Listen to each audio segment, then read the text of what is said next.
Well, I think it was more the back end, Randy, than it was the front end, to be honest with you. I think our folks were covered, and the pocket escaped him because people were covered, and he had to move and slide and try to find somebody who was open and allowed their pressure to get there. Our lack of first down and second down success put them in what they wanted to be in on third and long, and sort of challenged our ability to get in the right place. Well, when you don't get people blocked and have holes to run through, it's hard to have a successful running game. Momentum was on our side, and 10-3, and you got a chance to pin them down inside the 20 for sure. I think we pinned them inside the 10. You go for it, and a lineman slips. They stun into a play, and you turn the ball over to them at midfield, and they go. You change the complete momentum of potentially the game, certainly the half. We were playing really good defense and had confidence in our defense to keep doing that. Made a group decision as a staff, unanimous group decision as a staff. And they're all going to play. We played more two-back this game than we did the week before, so you got a combination of Ryan and Brown and Warren and Joshua Thomas in certain situations with that two-back stuff. You saw Joshua get in there on short yardage situations, didn't have to have anything close to the goal line that we put him in. It's not a running back problem as far as the running game is concerned. You got to give people space to run the football, and we didn't do it. But you're going to continue to see all those guys active in the offense. Hard to say, Rob.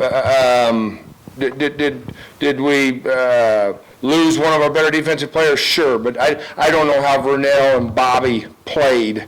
A lot of that offense was outside the tackles in the second half, so I can't necessarily say that was a big issue. There was some cutback that potentially he could have been a factor in, but hard for me to say without really looking at the tape and knowing how those two guys performed.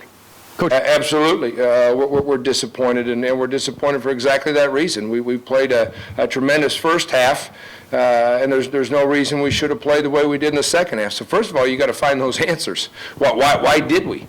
Was conditioning a factor? Was it play selection? Was it execution?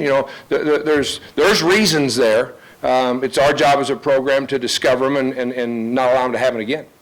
We had some pretty big plays ourselves too that accounted for